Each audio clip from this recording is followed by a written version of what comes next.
আজকে আমি first time পাও ভাজি খেলাম। তো পাও ভাজি খেয়ে আমাদের সঙ্গে এরকমটা হবে আমরা ভাবতে পারিনি। Hello guys, welcome to my new blog. তো তোমাদের জন্য নিয়ে চলে এলাম কি চকচকে ধকধকে মিনি ব্লগ।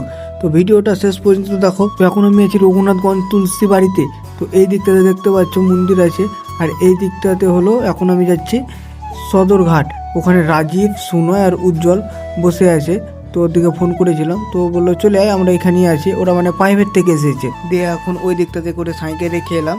দিয়ে সুনয়কে ফোন করেছিলাম, তো সুনয় বললো হনুমান মন্দিরের পাশে একটা পাও ভাজির দোকানে ওরা বসে আছে, পাও ভাজি খাবি তার জন্য। তো আমাকেও ডাকলো এখানে, তো ওখানেই এখন যাচ্ছি। এই দিকটায় দেখতে পাচ্ছ মানে সেরকম আজকে দোকান বসেনি, আর সেরকম লোকও নেই, কেন কে জানে আজকে সেরকম লোক নেই আর ভিড় নেই। দিয়ে আমি চলে এলাম এখন সুনয়রা যেখানে পাও ভাজির দোকানে বসে আছে এখানে সুনয়, রাজীব আর উজ্জ্বল বসে আছে। তো আমাকেও জিজ্ঞেস করলো তুই কি পাও ভাজি খাবি, আমি বললাম ঠিক আছে বল। দিয়ে এখন আমরা পাও ভাজি নিয়ে নিলাম।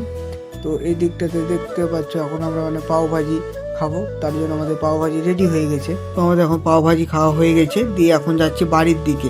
তো সুনয় বললো ও নাকি একটি বাড়ির জন্য পাও ভাজি নিয়ে যাবে প্যাক করে, তার জন্য আবার সেই দোকান যাচ্ছে পাও ভাজি নেওয়ার জন্য। তো পাও ভাজিটা খেতে দারুণ ছিল। তোমরা ওই দোকানে কে কে পাও ভাজি খেয়েছো আর কে কে সদরঘাট এসেছো কমেন্টে বলে যাও। তো সদরঘাট থেকে এখন আমরা চলে এসেছি, দিয়ে যাচ্ছি বাড়ির দিকে। তো আজকের ব্লগটা এখানে শেষ করছি। তো তোমাদের সঙ্গে দেখা হচ্ছে কোনো নেক্সট অন্য কোনো ব্লগে। তো ভিডিওটি ভালো লেগে থাকলে অবশ্যই লাইক, কমেন্ট, শেয়ার, সাবস্ক্রাইব করতে ভুলো না। তো আজকের জন্য এতটুকুই। আর তোমরা কমেন্টে বলে যাও মানে এবার থেকে ব্লগ ভিডিও বানাবো না চ্যালেঞ্জিং ভিডিও বানাবো।